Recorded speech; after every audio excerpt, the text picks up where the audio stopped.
بەناوی خوای گەورە سڵاوتان لەبێت بینەرانی بەڕێز و خۆشەویست داوای لێبوردنەکەین کە بۆ ماوەیەک دواکەوتین لەگەڵ سەرۆکی لیژنەی سامانە سروشتەکان لە پەرلەمانی کوردستان باز لە ئایندەی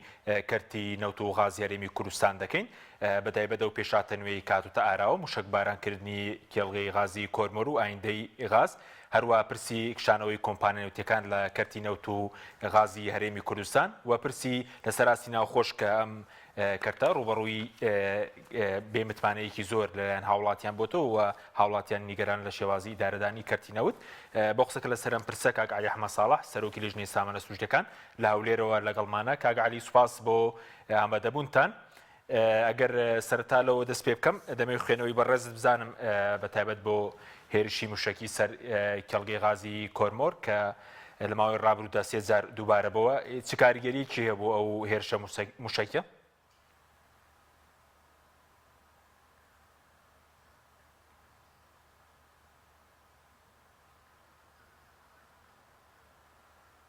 بەڵێ دیارە کاک عەلی گوێ لە دەنگی ئێمە نییە. بەڵێ بەرەزان لە ماوەی چەند ڕۆژی ڕابردوودا کێڵگەی غازی کۆرمۆر لە سنووری ناحیەی قادرکەرم ڕوبەڕووی هێرشی موشکی بۆوە بە جۆرێک کە لە ماوەی 3 ڕۆژدا 3000 بە موشک لە کێڵگەکە دراوە و لە نوێترین لێدوانیشدا کۆمپانیای داناغاز باسی لەوە کردووە کە پرۆژەی فراوانکردنی کێڵگەی غازی کۆرمۆر ڕادەگرن بە شێوەیەکی کاتی بەڵام بەرەمێنان لە کێڵگەکە بەردەوام هەروە لە پێشاتێکی نوێشدا کۆمپانیایەکی تر کۆمپانیایەکە لە بواری خزمەتگوزاری کار دەکات لە کێڵگەیەکی نەوتی هەرێم کشاوەتەوە ئەمەش وەکو پابەندیەک بە بڕیارەکەی دادگای فدراڵی و پێشتریش کۆمپانیایەکی تر کشاوەتەوە. دیارە کەرتی نەوت و غازی هەرێمی کوردستان ڕوبەڕووی ئەو کێشەیە بۆتەوە. شەوی ڕابردووش مەسرور بارزانی سەرۆکی حکوومەتی هەرێمی کوردستان باسی لەوە کردبوو کە هەرێک لە پارێزگاری هەرێک لە وەزیری ناوخۆ و پێشمەرگەی ڕاستپاردەوە بۆی هێزی تر ڕەوانەی کێڵگە نەوتیەکان بکەن بۆ بەمەستی پاراستنی کێڵگە نەوتیەکان. بەڵێ گەر کاک عەلی گوێی لە ئێمە بێ بەڵێ بینەرانی بەڕێز ناوبڕێک و دەکەڕینەوە وڵاتان.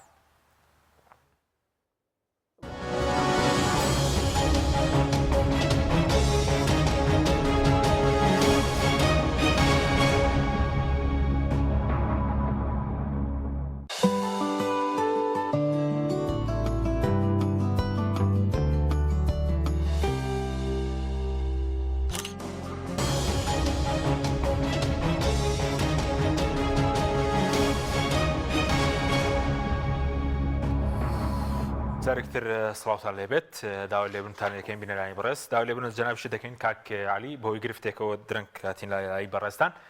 کاک عەلی سەبارەت بە ئایندەی دۆسیەی نەوت و غازی هەرێمی کوردستان کە کێشەی تێدایە و بەتایبەت هێرشی موشکی بۆ سەر کێڵگەی غازی کۆرمۆر ئەو هێرشە موشکەی کە لە ماوەی چەند ڕۆژی ڕابردوو کرایە سەر کێڵگەکە چ کاریگەریەکی بوو و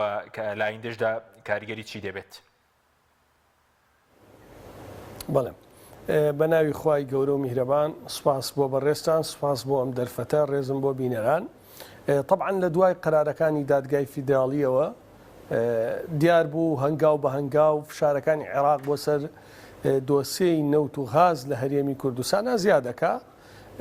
وە لە چوارچەوەیەوە ئەمە هەر سەرەتا من ئاماژەم پێدا ئامانجی عێراق دوو حەقلی سەرەکیە حەقلی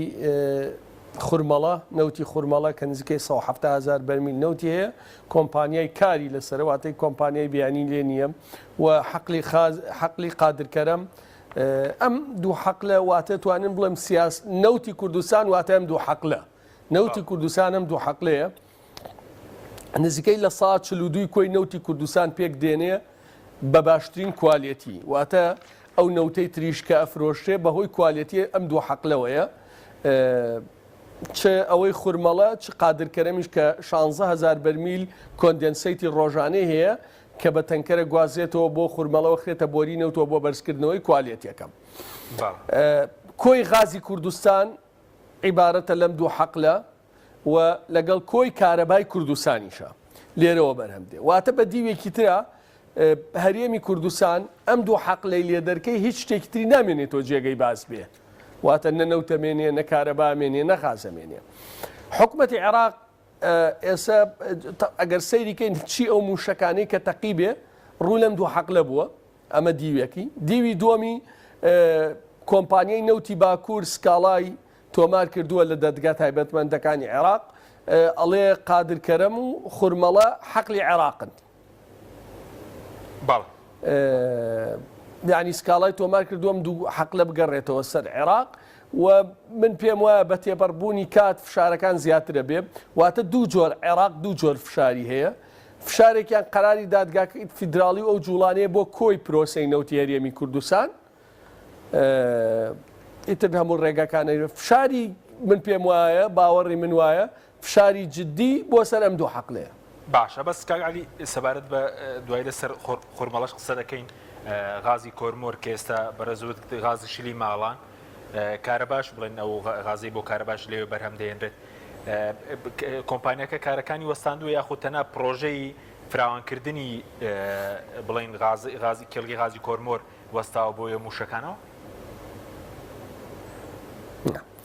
دوو شتی جیاوازە کۆمپانیا ئێستا ئەوەی کە 440 میلیۆن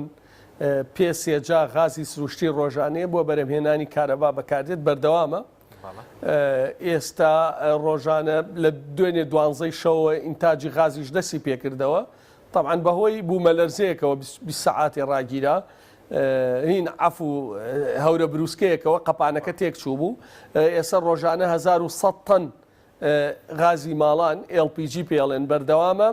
لەگەڵ 16,000 بەرمیل کۆندنسیت کە بەشێکی ئەمە کرێتە بەنزینی 800 دیناری ئەمە ئێستا بەردەوامە چی وەستا تەطویرەکە وەستا پلان هەبوو تا کۆتایی 2023 ئینتاجی غاز نیو هێندێ ئەوەی تر زیاد کرێ واتە ئەوەی پێوتێ غازی کارەبا کە ئێستا نیوەی محەتاتی کارەبا ئیش ناکەن بەوەی نەبوونی غازەوە ببێتە 700 میلیۆن پێسێجا واتە 18 سەعات کارەبا LPG-ەکە بێتە 1600 تەن و کۆندنسیتەکەش بێتە 24,000 بەرمیلی ڕۆژانە واتە ئەم گەشەکردنە لە حەقلی دووەمار وەساوە بە بۆچوونی من یا بە دوواداچوونی من لە 24 سعاتی ئایندا یا لە 48 سعاتی ئایندا ئەوش دەست پێکاتەوە کارکردن تیا باشە بەزایندەی کێڵگەکە چی بەسەردی عێراق مەبەستێتی جگە لە نەوتەکە غازەکەش لە چوارچێوی برای دادگای فیدراڵی خاتە ژێر کۆنتڕۆڵی خۆیەوە بەڵێ طبعاً وەکوتم کۆمپانیای نەوتی باکوور سکاڵای تۆمار کردووە لەسەر ئەم حەقلە لە سکاڵاکەڵێم حەقلە تاریخیان و بە پێیکە چکە مێژوویان حەقلە بۆ 1920 دەگەڕێتەوە ئەڵێم حەقلەی سەر بە کۆمپانیای نەوتی باکوورە سکاڵای تۆمار کردووە بە تێڕوانینی من یعنی بە تێڕوانینی منەمە تێگەشتنیەکی سیاسیە لە نەتیجا یەکێتی ئێستا بەشێکە ئەو زۆنی سەوزە لە ئیطاری تەنسیقی و تەشکیلی ئیطاری تەنسیقی و حزوری ئێران من پێم وایە ئەوەی پەیوەندی بە قادرکەرە بۆی بە ئیتفاق کۆتاییتێ بەڵێ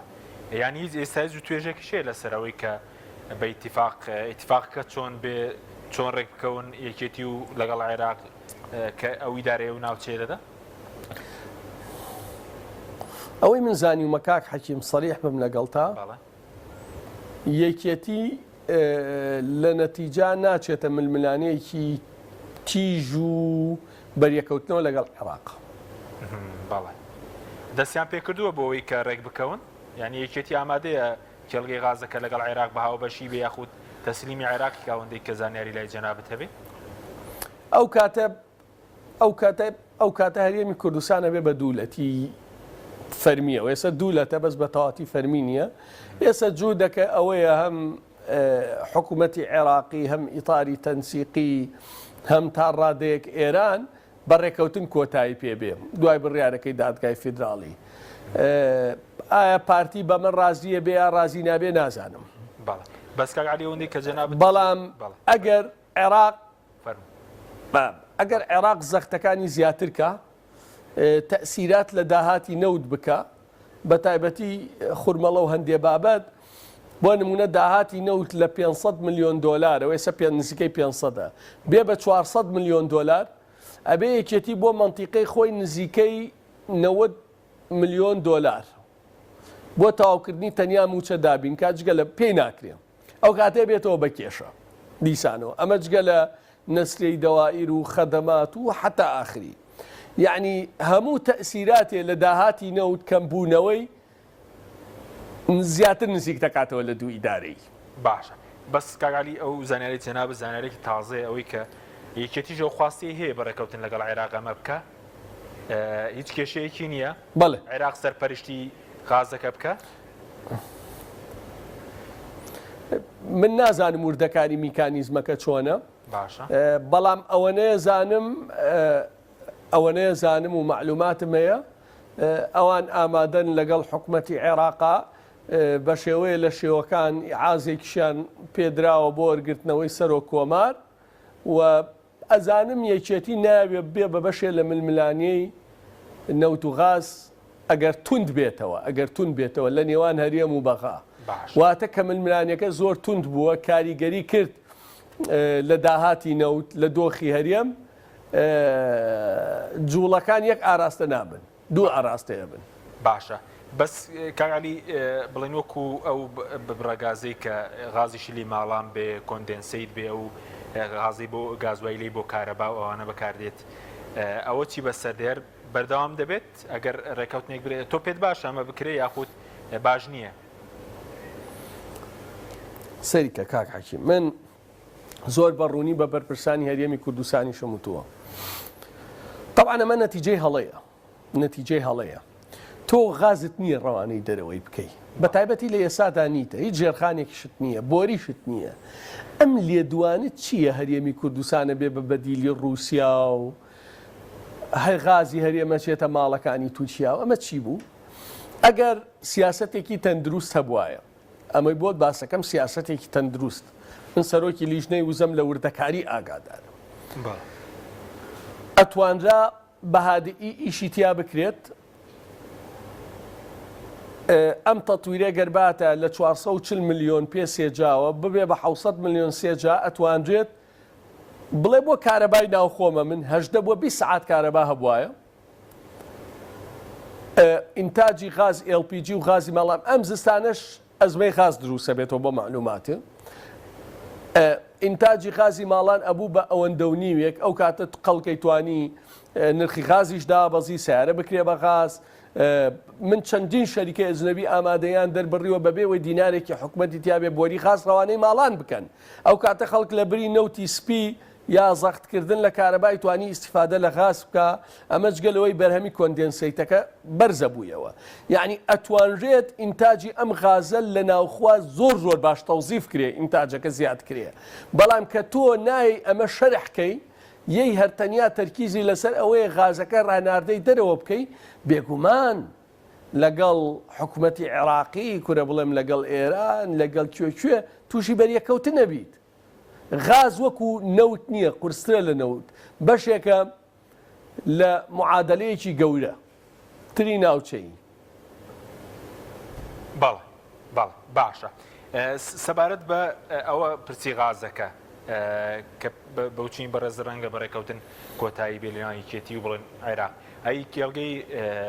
بڵێن نەوتی خۆرماڵە کە لە سنووری ناوچەی جێناکۆکە مەترسی لەسەرەکە و کێڵگەیە بڵێن لە سنووری پارتیە و پارتی ئیداریدا مەترسی هەیە لەسەرە و کێڵگەیە ئەمە تێگەشتنی خۆمە من پێم وایە زیاتر لە قادرکەرم مەترسی لەسەر خۆرماڵەیە باشە ئەم تێگەشتنە چیەوە سەرتاوی یعنی من پێم وایە ئەو هەڕەشە و چاو سوورکردنەوەی بۆ قادرکەرەمە پێش قادرکەرم بۆ خورمەڵە بوو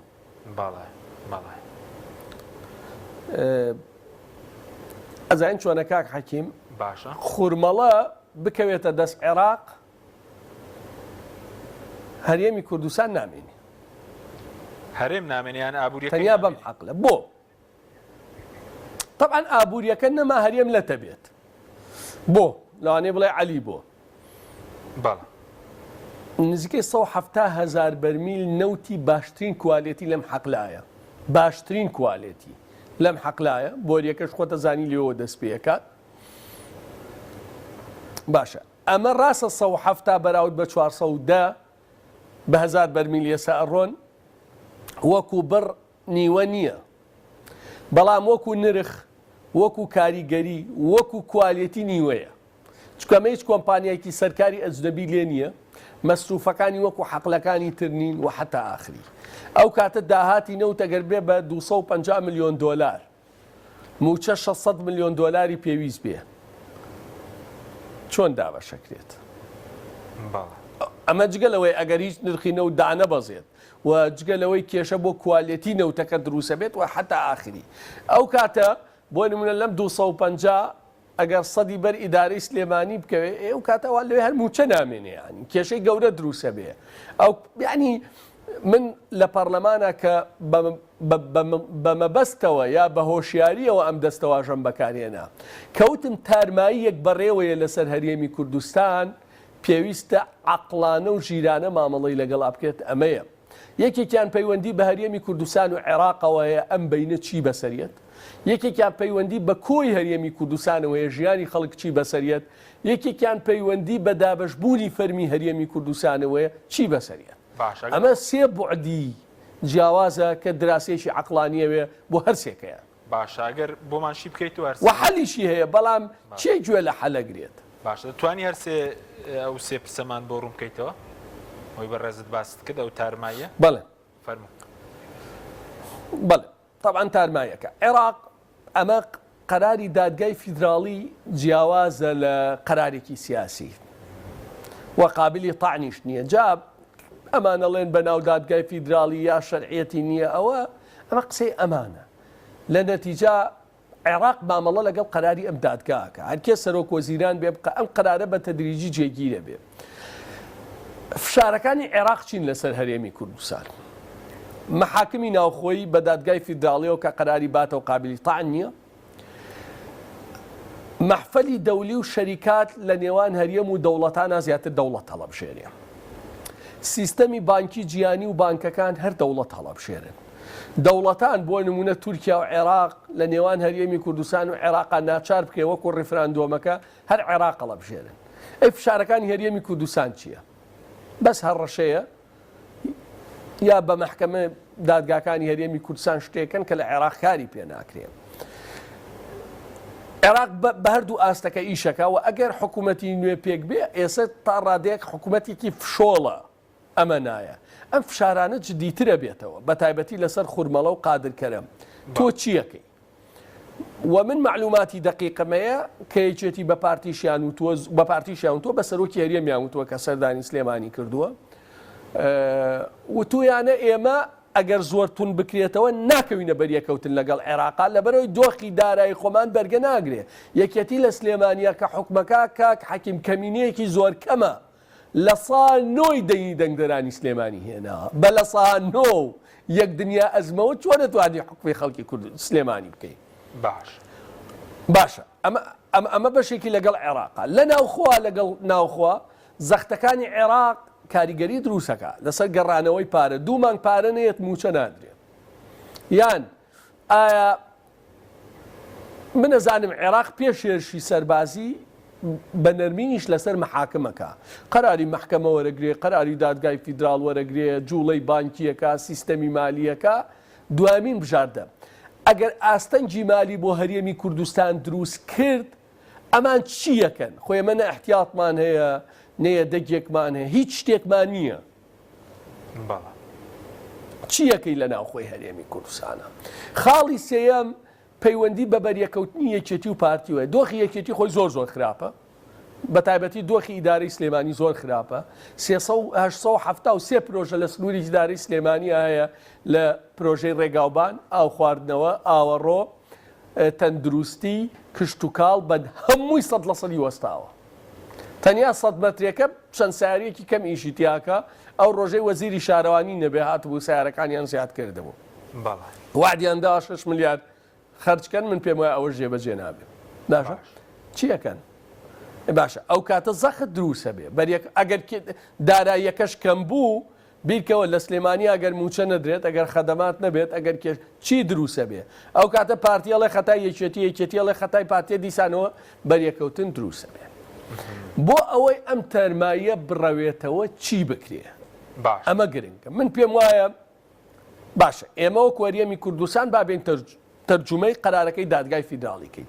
دادگای فیدراڵی دوو قەراری داوە یەکیان ئەڵێ دۆسەی نەوت و هەریەمی کوردستانە یەکیان بدوو بەشە شەقلێکی نەوتە شەقلێکی ئیلتیزاماتی دارایی کە حکوومەتی عێراق جێبەجێکە بەسەر چاوفەرمونون چۆن پیاتوە چوونەوە بە عەقدە نەوتەکانەکەن بیکەن یعنی چ زەرەریە خۆمە حەقلی نەوت نادەن بەسەر شانیانە و بیبەن بۆ بەسڕە و جنوب دووەمیان چۆن مامەڵە ئەکەن لەگەڵ پیاچوونەوە بە عەقدی بۆری کە خراپترین عەقدی بۆریە لە دنیا لە سەدا 15 داهات بۆ بۆریە چێ بیکەن چۆن پێداچوونەوە بە فرۆشتنی نەوتەکەن و خۆتانەی فرۆشتنەوەڵەن ئێمە زیاترەی فرۆشن بیفرۆشن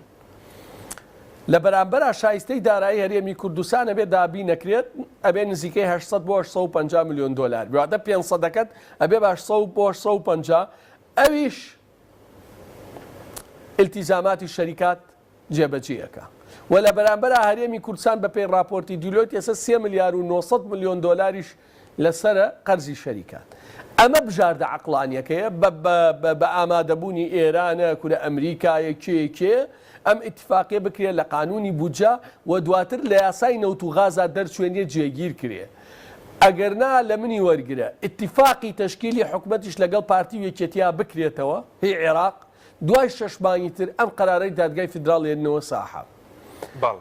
بۆیە بژاردەی ژیرانە ئەوەیە ڕێکەوتنیەکی تۆکمە بکرێ و ڕێکەوتنەکەی یەکسەر لە قانونی نەوت و غازا جێگیر کرێ ئەگەرنا لە نەتیجا هەندێک خەڵک من سەرنجمەیە بەخوا هیچ بەرپرسێکی یەکێتی و پارتی نابێتە قوربانی ئەوان لە گەرمەی شەڕی ناوخۆشا بوو کارەبای 24 ساعاتیان هەبووە بەخوا لە شاخ سەلاجەیان هەبووە باشە پێداویستیان هەبووە سیارەی باشیان هەبووە ئەوەی قوربانیە لە نەتیجا ئەم 12 سعات کارەبا بێ بە سفر و نیوموچەش بێ و ئەمانیش باکیان نەبێ یعنی لە نەتیجا من لە پێشچاومە خەڵکی کوردستانە بێ بە قوربانی یعنی خەمە جدیەکەی من خەڵکی کوردستانە ئەگەرنا ئەم بەرپرسانەی پارتی و یەکێتی هەرە ڕۆن بۆ کوێچن ێستش نەبێت 2 ساڵی تر ئەم زوڵم و ستەمکاریە بۆ کەس ناچێتە سەر تا بۆ ئەمان بچێتە سەر بەڵام ئەوەی کە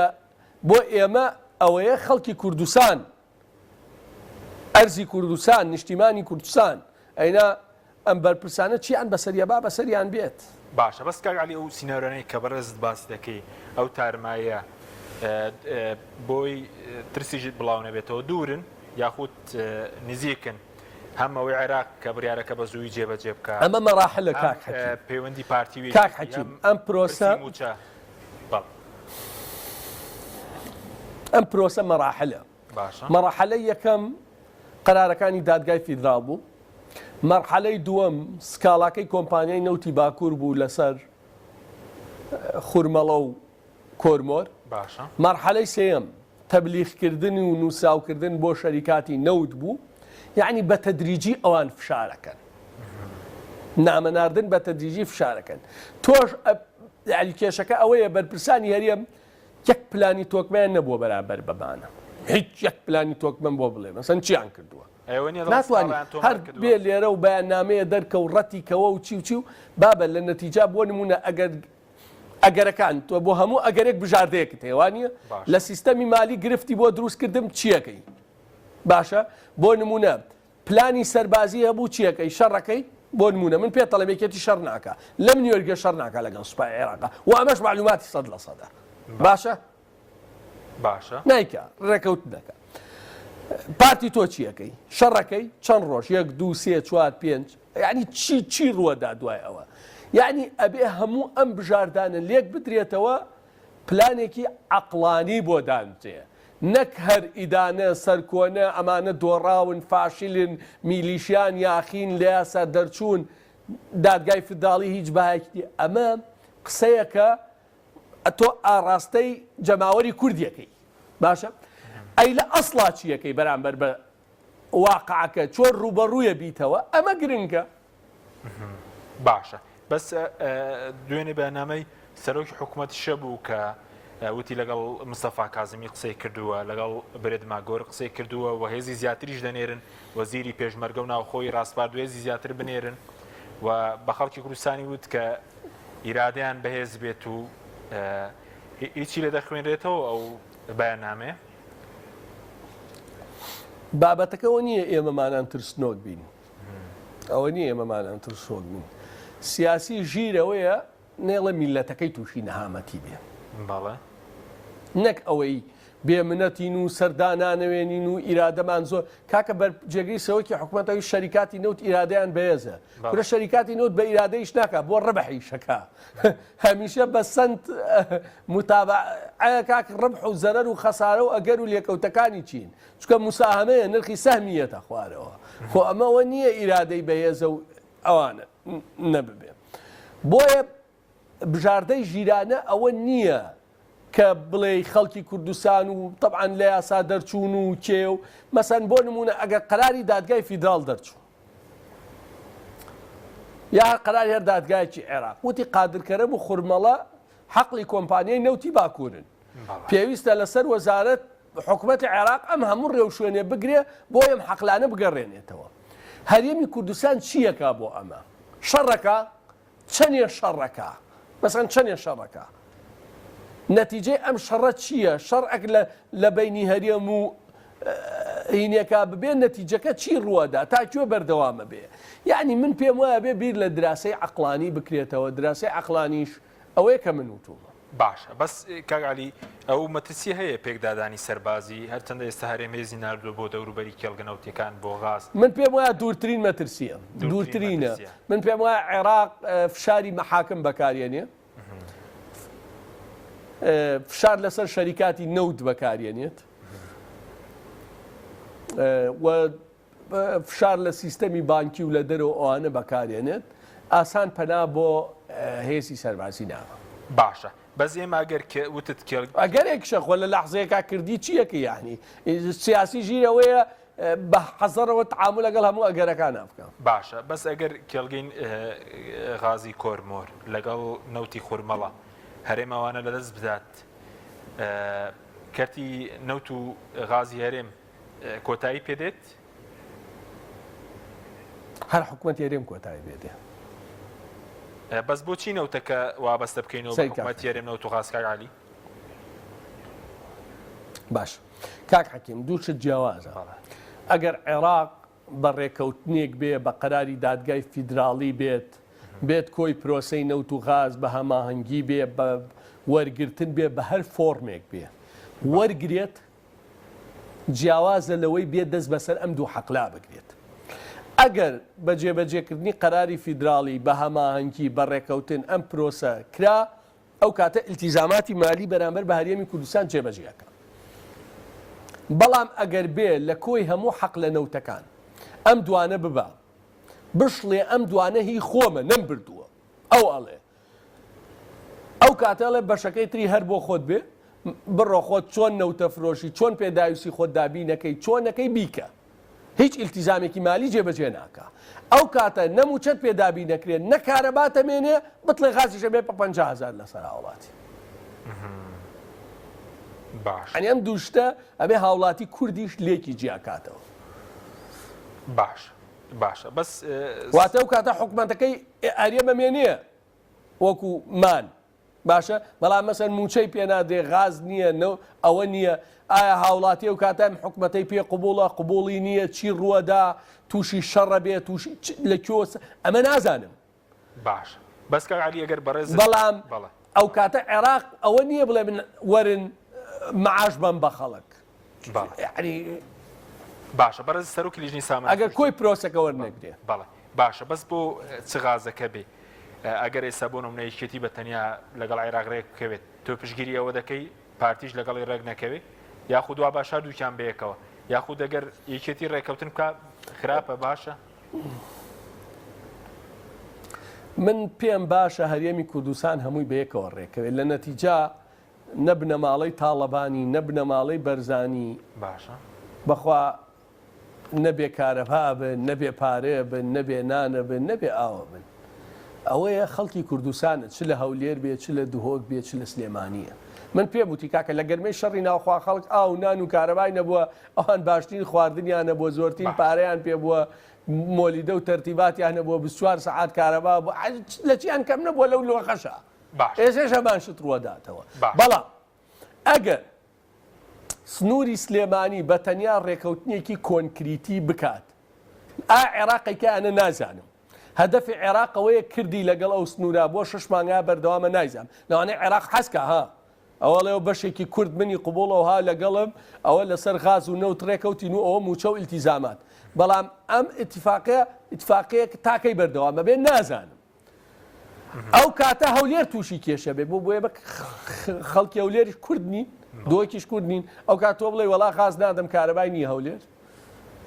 غازی ماڵان نییە لە هەولێر و کێشە بۆ موچەکەشی دروست بێ ئەو کاتە کێشە ئەی بژارتەکە چییە؟ بژارتەکە دروست ئەوەیە هەرێمی کوردستان بە یەک پاکێز لەگەڵ عێراق باشە بەس کاگالی ئەگەر ئەو مەترسیە گەورەی هەبێ کە بڕێزت باسی دەکەی ئەی بۆچی بەرپرسانی هەرێم ناچن ڕێکەوتن ناکەن گفتوگۆ ناکرێ هەر ئەوەیە کە ڕەتی دەکەنەوە و دەڵێن هێز من یەک شت لێرە باسەکەم کاک نهێنیەکە چییە بڵێن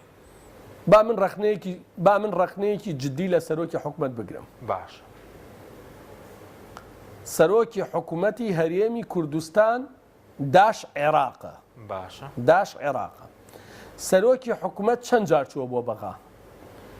یەک جار چووە سەردەمی عادل عەبدولمەهدی ئەی چەند جار چووە بۆ وڵاتانی خلیج ئەی چەند جار چووە بۆ تورکیا لە کاتێکە ئەبێ ئێمە لە عێراقەوە بەخوا نە تورکیا کێشەیە بۆ ئێمە چارەسەرەکە نە عێراق نە خلیج چارەسەریەکە ئەوەی کە ئێمە تووشی کێشەکە یە کێشەکەمان لێەوە چارەسەرە بێ هەر عێراقە پێویست بوو سەرۆکی حکوومەت و جێگرەکەی کە عیبارەتە لە دوو زۆن لە حکومڕانی خۆیان بچنە بەغا و فترەیەکی زەمەنی باش بمێننەوە بۆ هەموو ئەم پرسانە ڕێکەوتن بکەن خەڵکی کوردستان تووشی نەهامەتی و دەردەسەریەک نەبێ لێت قەومی خلی چیت بۆکە وەڵاهی چیت بۆ ناکە تورکیا داعش هات لە هەولێر نزیک بووە کۆپتەرێکشی هەڵنەسان تەنانەت ئامادە نەبوو ئەو هێزانشی لە سنووری هەرێمی کوردستانە بیجوڵێنێ ئێستا پێت وایە تورکیا چیت بۆکە ئەوەی کە ئەگەر بەڵام ئێمە لەگەڵ عێراقا ڕێکەوتنێکمان هەبێت ژیان و کەرامەتی خەڵکی کوردستان پارێزراو بێت ئەو قەوارە دەستوریەی کارێمی کوردستان لە دەستوری عێراقا هەیەی پارێزراو بێت ئەو کاتە نە تورکیا نە ئێران نە هیچ شوێنێ ناتوانێت مەترسی لەسەر هەرێمی کوردستان دروستکە باشە چەند پرسێکی تر بە کورتی سوپاس دەکەم سەبارەت بە باز لەوەکەی تەنها حکوومەت نییەوە کێشە دروست دەکە ئەمڕۆ لە پەرلەمان خوێندنەوەی دووەم بۆ هەمواری یاسینە و توغاز کراوە کە دادگای فیدراڵی هەڵی وەشاندۆتەوە بەڕێز سەرۆکی لیژنەی سامانە سروشتیەکانی بۆ چونت چێوەم کارە بەکارێکی باش دەزانی یاخود خراپ بۆچی لەم کاتەدا پەنابراوەتە بەرەوە ئایا زەرورە و هەموارش بەڵێ من هەر لە راپۆرتی لیژنەشە و ئەمڕۆژ نووسیمانە ئێمە تێبینی یاسایی و ئیداریمان هەیە لەسەری یاسایی بەوەی کە ئایا ئەمە دیسانەوە بەریەکەوتنیەکی تر لەگەڵ عێراقا دروست ناکاتەوە باشە ئیداری یەنیش ئێمە پرسیارمانێت تەمان ئیداری و یاسایەکە تێکەڵن بەشێکی زۆری قانونی نەوت و غاز جێبەجێ نەکراوە کۆمپانیەکان سندوقی داهاتی نەوت حتا ئاخیر ئەمە ئێستا تەبعاان لایەنە پێکێنەکانی حکوومەت بە تایبەتی پارتی وێکێتی ئیتیفاقیان کردووە 3 ساڵە ئەنجومەنی هەرێمی نەوت و غاز کۆ نەبووتەوە جا سەرۆکی حکوومەت قوبوڵی نەبووە یا پارتی قوبوڵی نەبووە 3 ساڵە کۆ نەبووتەوە ئێستا کە ئەکرێ بە سێ و دەنگی سەرۆکی حکوومەت یەکلاکەرەوەی دو ئەمە کۆ بێتەوە یعنی هیچ بەرپرسێکی حکوومەت ناتوەتە پەرلەمان وەڵامێکی فەرمی ئێمە بداتەوە کە ئەم هەمواریان بۆ چییە ئایا سبەینێ ئەنی زین چۆنە ئەمان لێرەوەڵێن هیچ حساب بۆ دادگای فیدراڵی ناکەین و چیوە ئەمە قسەیە قسە ئەی لێکەوتەکانی چین ئەوە گرنگە لە نەتیجا کام قەرار کاریگەری دروستەکە دەوڵەت ئیش بە کام قەرارەکە یا مەحاکمی دەولیەکان ئیش بە وە حتا ئاخری یەکێتی و پارتی زۆر سەیرن کاک حەکیم ئەڵێن دادگای فیدراڵی بە تایبەت پارتی ئەڵێ نایاساییە بەناو فیدراڵیە کەچی خۆشیان دوو حاکمیان نردووەندا من لە دادگای فیدراڵی هیچ نەبێ مەرحەلەیەکەم حاکمەکانی خۆتان بکشێنەوە یا هەر نەتان ناردایەکەتان کە ئەزانن ئستینادی قانونی نییە باشە بەس بۆیە من پێم وانە ئەمە لە ڕووی ئەمەلیەی نەوتۆ شتێکی زۆر گەورە بێ باشە و لە ڕووی ئەوە لەگەڵ عێراقا چی دروستەکە ئەمێنێتەوە ئەوەی ئایا کە سکاڵا تۆمارەکە تۆماری ناکە. باشە بەس ئێوە نەتانتوانیوە ڕێگری لێ بکەن ئەو پەرلەمانتارانەی دەرەوەی دەسەڵات یاخود بەڕێز سەرۆکی لیژنەکەی مادام ئێمە ئەمڕۆژ سەرنجی خۆمان وتووە لە راپۆرتەکەشە سەرنجی خۆمان جێبەجێ کردووە بەڵام لە نەتیجا سەرۆکاتی لە ئەنجومەنی وەزیران بە ئەتیفاق ناوێتی سەرۆکاتی پەرلەمان زۆر مەبەستی بووە بڕوە و زۆرینەی پەرلەمانیش پشتیوانیەکە خۆ تۆ چیت پێکریان. باش چەند پرسیارێکی تر سەبارەت بە موچە ئەمڕۆ دەبواە موچە کۆتایی پێهاتوێ مانگی 5 پارەی موچە حاضر ئەگەر حکوومەت بێوێ دابەشکە موچەی مانگی 6 ئەو زانیارانی لای بەڕێزتان بۆ موچە نزیکەی 620 میلیۆن دلار پێویستە باشە نزیکەی 22 میلیۆن دلاری هاوپەیمانان دابینیەکەن واتە 598 میلیۆن دلار پێویستە داهاتی گەڕاوەی نەوت بۆ خەزێنەی وەزارەتی دارایی 500 میلیۆن دلارە واتە 98 پێویستە 98 بێت لە داهاتی ناوخۆ بدرێت کە 42 ئەبێ ئیدارەی سلێمانی دابینیکە 56 بێ ئیدارەی هەولێر دابینیکە پارەی نەوتەکە گەڕاوەتەوە و بە هەموو حساب و کتابێکش ئەم داهاتەی ناوخۆش لە بەردەسایە من نازانم حکمت ئەوەیە کە درێژەکەنەوە بۆ ئەوەی بەشێکی زۆری بخەنەوە دوای جەژن ئەگەر نابڵێ پارە هەیە بەڵێ بە هەموو حساب پێش دەژن دابش دەکرێت هەموو وەزارەتەکە پێش دەژن ناخێ ئەوەی من زانیومە بە نیاز نین جایتر نازانم خوا هیدایەتیان بدام قەرارێکی باش دەرکەن. باشە ئەی سەبارەت بە پاشەکەوتەکە ئێستا قسەی زۆری لەسەر هەیە ئایا پاشەکەوت لای عێراق لای هەرێمە دەدرێتەوە نادرێتەوە لە یاسای چاکسازیش بڕگەیەکە بوو چی بەسەر دێ پاشەکەوت بێ پلە بەرزکردنەوە بێت بەڵێ طبعا بە هەموو قانون پاشەکەوتی فەرمانبەران لای حکوومەتی هەرێمی کوردستانە بەم ئەساساتان جا فەرمانبەری حکوومەتی هەرێمی کوردستانیشی بۆ حکوومەتی هەرێمی کوردستان کردووە ئەبێ ئەوش کرێکەی باتێ جا ئەم خۆی لەگەڵ عێراق لەگەڵ بانک نەوت چیە ئەوە ئیشی حکوومەتە بڕوا لەگەڵ عێراق سافیکە ئیشی فەرمانبەرێنی عنی من فەرمانبەرێ بانی لە مەسەن مامۆسای بچێ بۆ بەخا هەر لە خۆی بەکێ بڵێت تۆ پارەم بەرێ چ منطقێک باش دوو لە یاسای چاکسازی ئەمە جێگیر کراوە کە پاشەکەوت لەسەر حکومەتە و بکراتە حساب بانکی و بیداتەوە ینی جێگیر کراوە بە قەراری ئەنجومەنی وەزیرانیش پێشتر 2010 هەر جێگیر کراوە بۆیە بە قانون پاشەکەوتی فەرمانبەران لە ئەستۆی حکوومەتی هەرێمی کوردستانایە ئێمە چەند جار داوامان کردووە فەرمانبەران بتوان التیزامە مالیەکان ینی هیچ نەبێ پێجێبەجەکەن کرێ ئاوە کارەبایە باجە زەریبێ هەرچی بێ ڕەتیان کردوتەوە باش بە کورتی پلەبەرزکردنەوە بۆ پلەبەرزکردنەوە طبعاً پلەبەرزکردنەوە التیزامێکی قانونی 100% بەداخەوە من زۆر بە باشێزانم پلەبەرزکردنەوەی هێزی ئەمنی و ناوخۆ بەردەوام بێت زۆر باشە فەرمانبەرانی هەر سێ سەرۆکایەتی هەرێم و حکوومەت و پەرلەمان پلەبەرزکردنەوەیان بەردەوام بێت زۆر باشە بەداخەوە دادوەرەکان هەر لە 2017 پلەبەرزکردنەوەیان بۆ کراو ئەوەیشی فەوتا بوو بۆیان گەڕایەوە وەکو بەڵام مەبوو دادوەرەکان چۆن خەمی ئەوەی خۆیانیانە خەمی هەموو فەرمانبەرانیان بواە واتە چۆن بۆ فەرمانبەرانی هەر سێ سەرۆکایەتێکەوە بۆ هێزە سەربازی و ئەمنیەکان و بۆ دادوەرەکان پلەبەرزکردنەوە هەیە دەبوو بۆ سەرجەم فەرمانبەرانی هەرێمی کوردستانیش ببێ من بە دوواداچوونی وردم کردووە پرسیارم کردووە ئەڵێن بڕەپارەیەکی زۆر ئەوێت لە نێوان 30 بۆ 40 میلیارد دینار حکوومەتی هەرێمی کوردستان لە ئێسادا توانای نییە. بەڵێ باشە سەبارەت بە یاسای چاکسازی لە یاسای چاکسازی باز لەوە کرابوو ئەگەر بڕەپارەیەک بگەڕێتەوە چەندە کەمیش بێ ئەولویات بۆ خانەنشینان بێ بە تایبەتیوانەی کە زەمان 8,000 خانەنشینی موچەکان لە خوار 300,000ەوەیە باز لەوکە 2 میلیارێک گەڕابێتەوە بۆچی بۆ خانەنشینان خەرج ناکرێت؟ ئەمە زیاتر طبعاً ئەگەر بە ڕقم بەراوردی کەی کاک حەکیم لە ماوەی ئەم 2 ساڵە ینی لە کاتی یاسای چاکسازی ئیش پێکراوە تا ئێستا پارەی تەرخانکراوە بۆ موچە زیادی کردووە باشە بۆ کەمی نەکردووە جا بۆ ئەوەیە کە خەڵک لە بواری ئەمنی و سەربازیە تاین کراوە یان پلەبەرزکردنەوەی هێزی ئەمنی و سەربازیەکان باشە ئەی خانەنشینەکانی جەولەوێتەکان وافیەکانی تریشتە خانەنشینەکان لەو بەگەر بڕپارێکی کەمیش وەکوتم ئێمە چەند جارێ نووسراومان کردووە بە دوواداچوونمان کردووە ئەڵێن لە ئێسادا توانای مالیمان نییە تەنانەت ئەمە ڕەنگە بۆ هێزەکانی ئاسایشی ناوخۆ پێویێ ئەوان خانەنشینیان زۆر کەمە ئەین دوای ئەو ساڵە خزمەت 200,000 240,000 ئێستا پرۆژەکە لە ئەنجومەنی وەزیرانەوە ڕاگیراوە. باشە زۆر بە کورتی سەبارەت بە قەرزی سەر بەڵێندەرەکان و کۆمپانیا حیزبیەکان دوای 2 ساڵ یاسای چاکسازی بۆ تەنها 41 میلیارد گەڕاوەتەوە لە کۆی 969 میلیارد. لەبەر ئەوەی ڕێوشوێنەکە جددی و تون نەبووە ڕەهنەکان کە گرتویانە وەکو پێویست نەبووە تەنانەت لە یەکێکیاناش چیرۆکێکی زۆر سیر هەبوو حکومت زەوی بە بەلاش داوە بە یەکێ بۆی پرۆژەی وەبەرهێنانی تیا بکە پرۆژەی وەبەرهێنانەکەی نەکردووە بە قانون نەبێ زەویەکەی لێوەرگرتنەوە ئێستا ئەهانەوێ ئەو زەوی کە خۆیان بە بەلاش پێیان داوە بیفرۆشن قەرزەکەی لێوەرگرنەوە پارەکەی تریشی بدەنەوە. ئەوە لەکوێ؟ ئەمە لە سلێمانیە قوربان لە سلێمانیە. ئەو نییە ئەعلانیان کرد زەویەکانی چاڤیلان دەفرۆشن ینی قازانجی دەکەن ئەگەر قەرزەکەشیان بۆ دەدێتەوە قازانجی دەکەن ئەگەر حکومت بۆیان بفرۆشێ؟ بەڵێ هیچ باوکی ئەمە بۆ کوڕی خۆی ناکە. باشە لەسەر